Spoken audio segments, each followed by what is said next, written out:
Hi everyone, and welcome back to Notorious. Before we descend into these cases, I want to hear from you in the comments. What is the one local mystery or cold case from your hometown that nobody talks about anymore, but everyone remembers? Drop it down below. Case number 1 is that of Anthony Sowell. In the Mount Pleasant neighborhood of Cleveland, on Imperial Avenue, there was a smell. It was a thick, putrid stench that hung over the street like a fog. Neighbors complained about it for years. They called the city, they called the health department, they called the police. And every time, the authorities gave them the same convenient excuse. It was the Ray's sausage shop next door. It was just industrial waste, they said. But the neighbors knew better. The human nose has a primal instinct for the scent of death, and deep down, the residents of Imperial Avenue knew they weren't smelling processed meat. They were smelling the secrets of the man at house number 12205. Anthony Sowell, a former Marine and a registered sex offender, was a fixture on the block. He was the guy who would sit on his porch, drink beer, and sometimes offer barbecue to the locals. But behind that facade of a neighborhood drifter lay a predator who targeted the most vulnerable: women struggling with addiction, women who society had largely decided to stop looking for. He would lure them into his 3-story home with promises of alcohol or drugs, and once the door clicked shut, the house became a tomb. For 2 years, Sowell operated with impunity. He strangled his victims, watching the light leave their eyes with a cold detachment. But here is the true horror. He didn't dispose of them in some remote forest. He kept them. He buried them in shallow graves in the basement, hid them in the crawl spaces, and let them decompose in the attic. He was literally living inside a graveyard of his own making, sleeping and eating just feet away from the women he had destroyed. The House of Horrors finally crumbled in late 2009, not because of the smell, but because someone survived. A woman named Latundra Billups managed to escape his grip after a brutal assault and ran to the police. When investigators finally entered the home to arrest Sowell on sexual assault charges, they weren't prepared for what they found. It started with 2 bodies in the living room, then another in the crawl space, then skulls in the backyard. In total, the remains of 11 women were recovered from the property. Anthony Sowell was charged with 85 counts, including murder, kidnapping, and tampering with evidence. In 2011, he was found guilty and sentenced to death. He never made it to the execution chamber, though. He died in prison of a terminal illness in 2021. But the death of the killer doesn't erase the negligence. 11 women were murdered while the city blamed a sausage shop for the smell of their decay.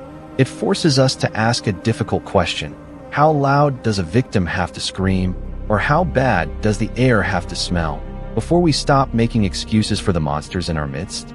Case number 2 is that of Sean Great. There are 911 calls that scream, and then there are 911 calls that whisper. The ones that scream are usually reacting to violence that has already happened, but the ones that whisper, they are trying to prevent it. On September 13, 2016, a dispatcher in Ashland, Ohio, picked up a call that was barely audible.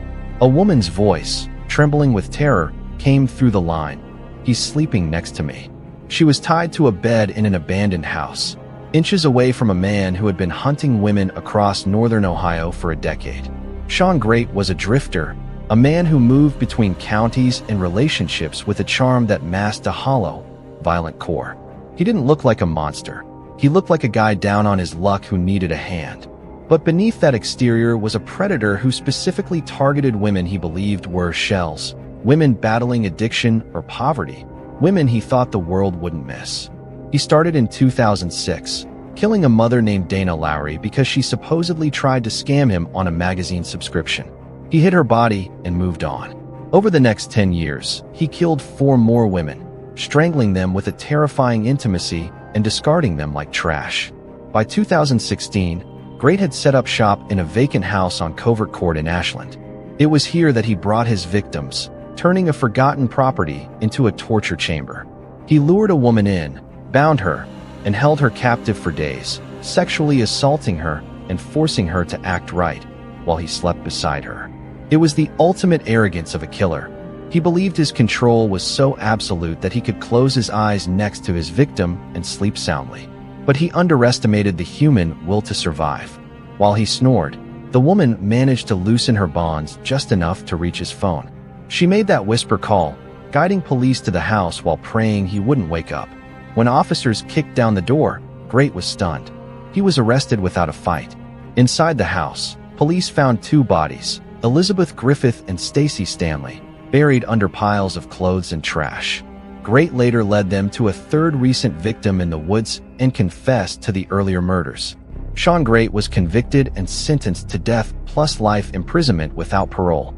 He remains on death row today. Think about the irony of his capture. A man who spent 10 years silencing women, who believed he could erase them from the earth without consequence, was finally brought down not by a SWAT team or a detective's hunch, but by the quietest sound imaginable. A whisper in the dark that proved louder than a decade of violence. Case number 3 is that of Michael Madison. They say history repeats itself, but in East Cleveland, it felt less like history and more like a recurring nightmare. Just a few years after the horrors of Anthony's soul were unearthed, the community was trying to heal. They were trying to believe that the monster was gone. But evil, unfortunately, has admirers. And living in the shadow of Sowell's crimes was a man who didn't look at those atrocities with disgust. He looked at them with envy. Michael Madison was a 35-year-old registered sex offender who drifted through life with a chip on his shoulder and a dark obsession. He idolized Anthony Sowell. He reportedly told people he looked up to the Imperial Avenue killer, studying his methods, his control, and his notoriety. Madison decided he wouldn't just be a spectator to horror, he would become a participant. Between October 2012 and July 2013, Madison targeted young women in his neighborhood, Angela Deskins, Shedisha Sheely, and Sherelle DeTerry. He lured them in, likely using his non-threatening demeanor, and then unleashed a rage that had been festering for years. He strangled them, just like his idol. But where Sowell buried his victims, Madison treated his like refuse. He wrapped their bodies in layers of plastic trash bags, taping them shut with a meticulous, suffocating precision, and stacked them in his garage. He hoarded them. It was a macabre collection, a shrine to his own twisted ambition to be a famous killer. But just like Sowell, Madison made a fatal error. He forgot that death has a scent that cannot be taped shut. In July 2013, a cable television worker responded to a call about a smell coming from a garage leased to Madison. It was the middle of summer, and the stench was overpowering. When police opened the garage, they found the decomposing remains of the three women, curled into fetal positions inside the plastic. Michael Madison was arrested after a brief standoff at his mother's house. In court, he displayed a chilling lack of remorse. He smirked. He smiled at the families. This arrogance reached a boiling point during the sentencing hearing when Van Terry, the father of victim Sherelle DeTerry, was giving his victim impact statement. Seeing Madison smile at him, a grieving father's restraint snapped. Terry lunged across the podium, diving at the killer in a desperate attempt to wipe that smirk off his face. It was a moment of raw, unadulterated pain that the entire world saw. Madison was convicted and sentenced to death. There is a dark irony here that is hard to shake. Michael Madison wanted the fame of Anthony Sowell. He wanted to be remembered as a monster. And in the end, he got exactly what he wanted. He is on death row, known forever as a copycat. But he also proved something else. That while evil might inspire evil, it also shares the same weakness. The arrogance that tells a killer they are untouchable is almost always the very thing that leads to their cage. Case number 5 is that of Robert Rembert Jr. There are words we use to comfort ourselves about the justice system. Words like rehabilitation and second chance. We want to believe that a man can commit a terrible act, serve his time, and come out a new person.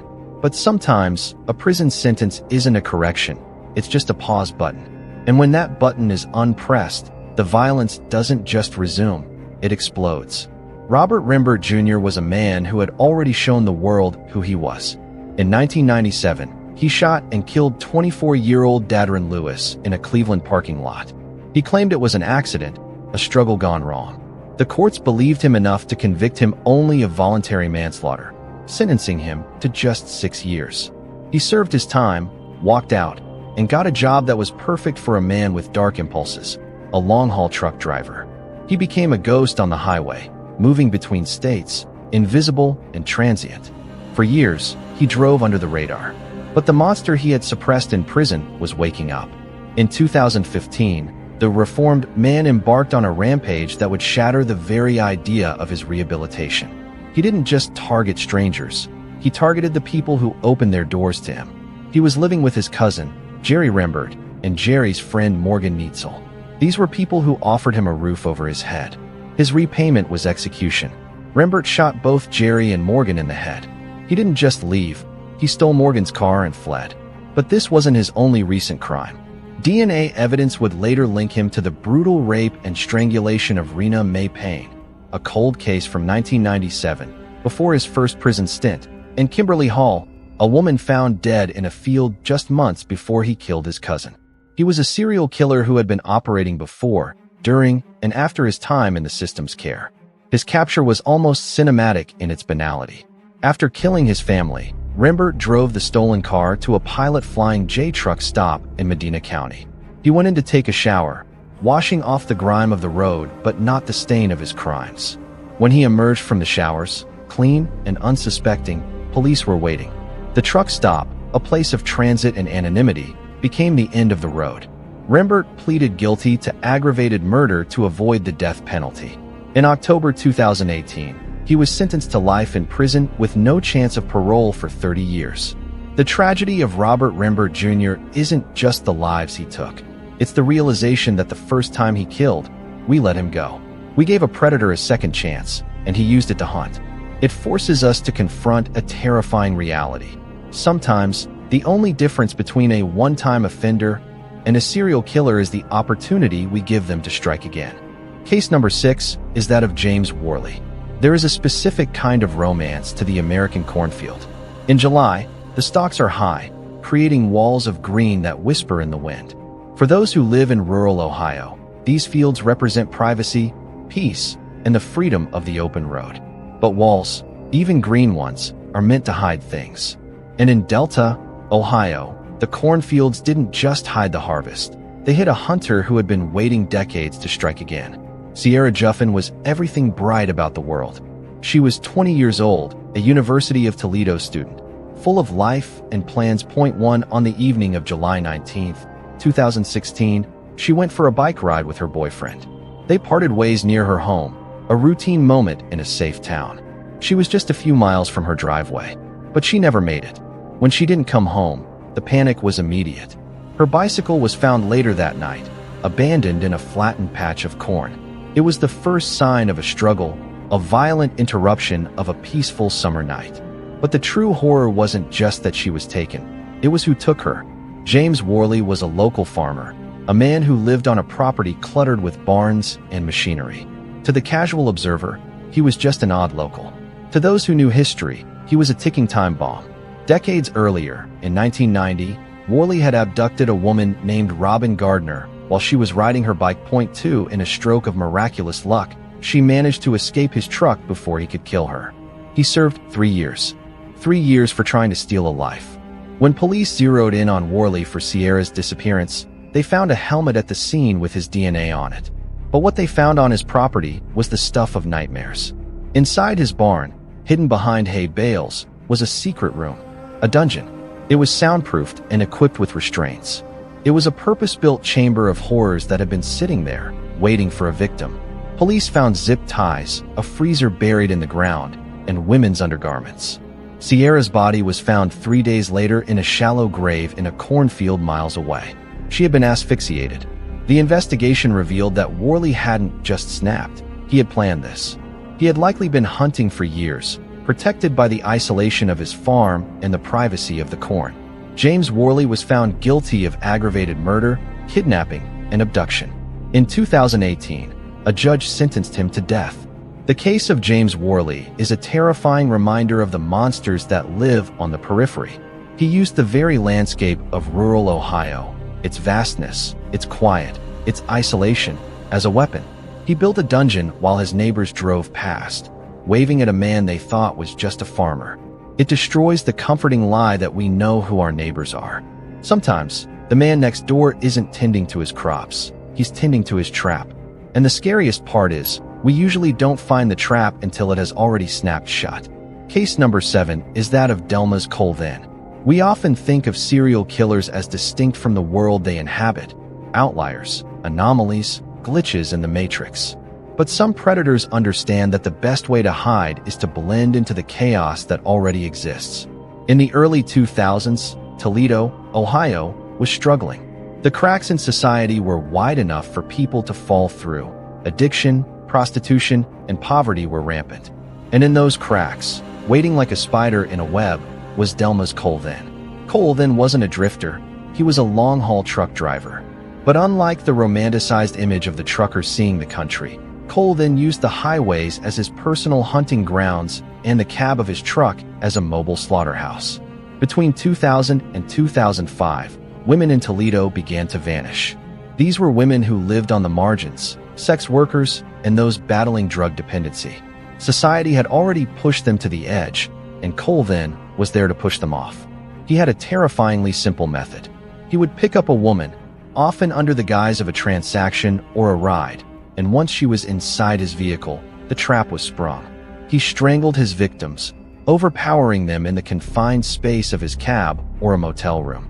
But Colvin wasn't just killing them. He was disposing of them with a callous efficiency. He treated their bodies like cargo, dumping them in desolate areas, often near truck stops or wooded lots, sometimes states away. He was caught not because of a brilliant detective, but because DNA finally caught up with him. He was linked to the murders of Melissa Weber and Jackie Simpson in Toledo. But once in custody, the dam broke. Colvin began to talk. He confessed to killing not just 2, but at least 6 women and possibly more across different states.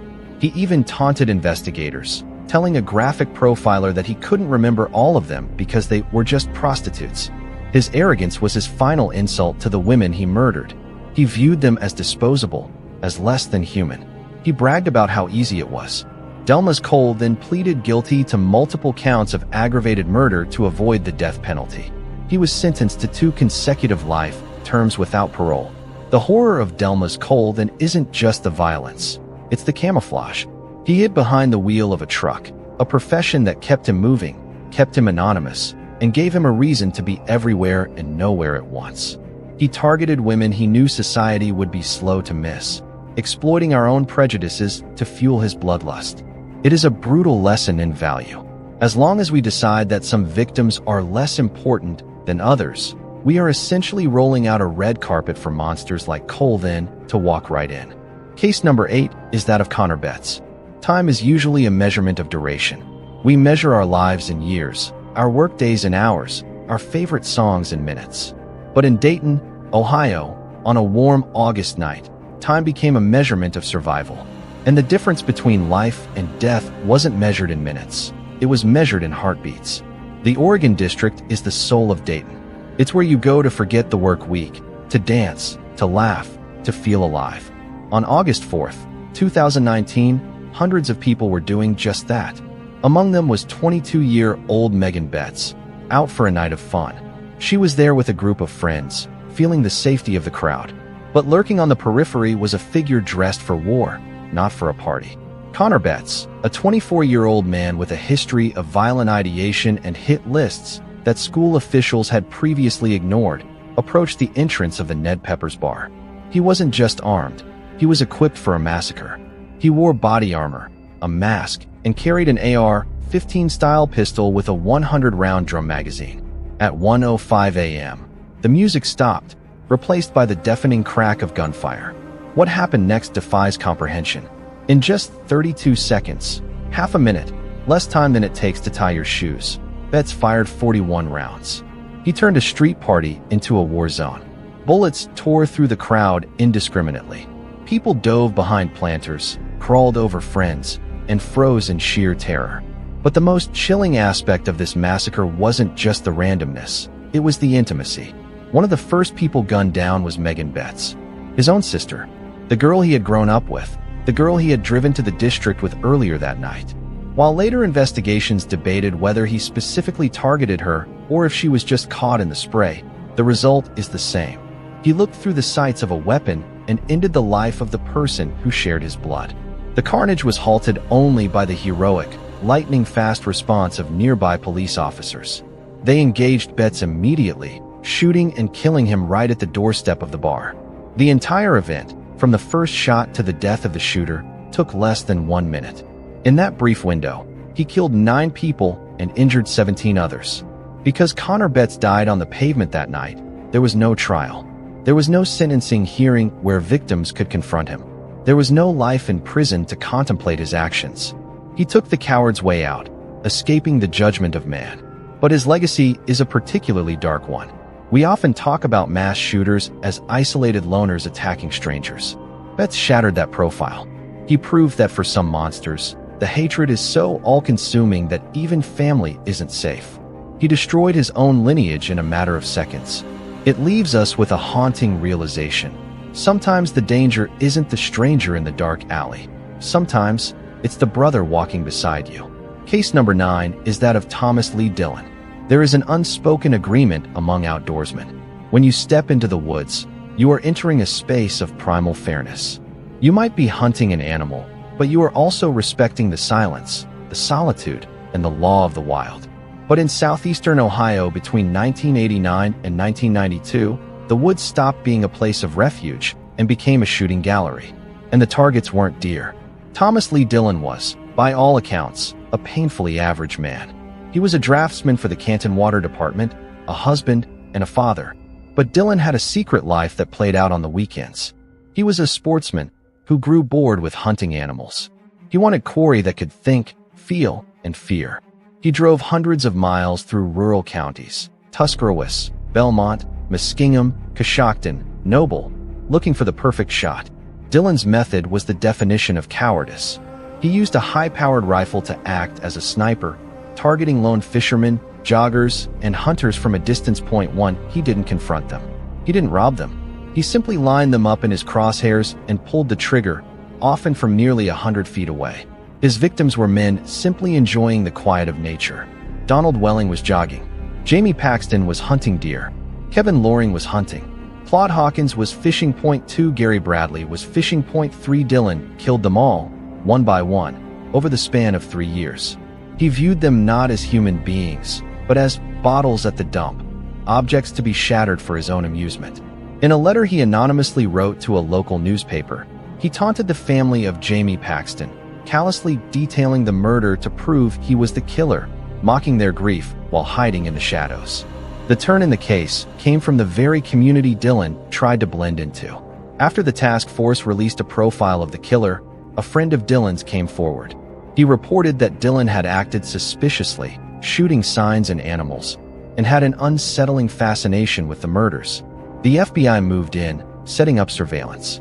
They eventually bought a gun Dillon had sold, a Swedish Mauser, and ballistics matched it to the killings. When confronted, the master hunter folded. Thomas Lee Dillon pleaded guilty to 5 counts of aggravated murder to avoid the death penalty. He was sentenced to 5 consecutive life terms, a total of 165 years without the possibility of parole.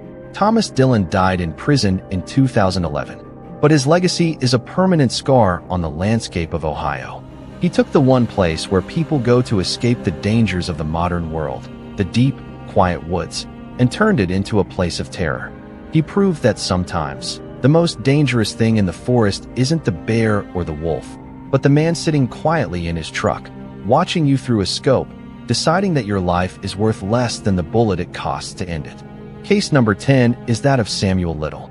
We are often fed a lie by Hollywood that serial killers are evil geniuses, masterminds who play 4D chess with the police, leaving complex riddles and taunting notes.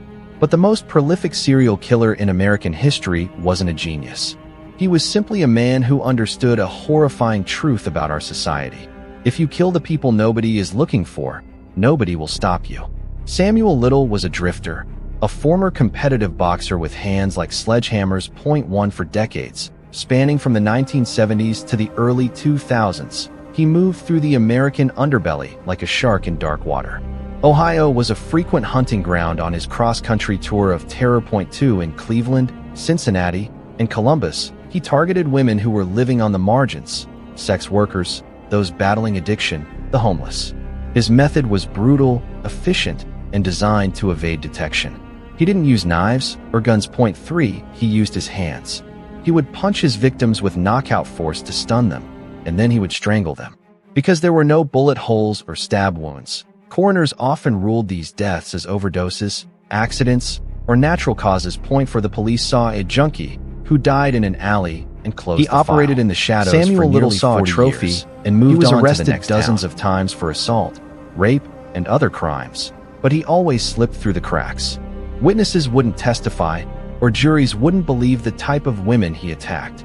It wasn't until 2012, when he was arrested on a narcotics charge in a shelter in Kentucky, that his DNA was finally taken and linked to 3 unsolved murders in Los Angeles. Once he was behind bars for those crimes, the dam broke.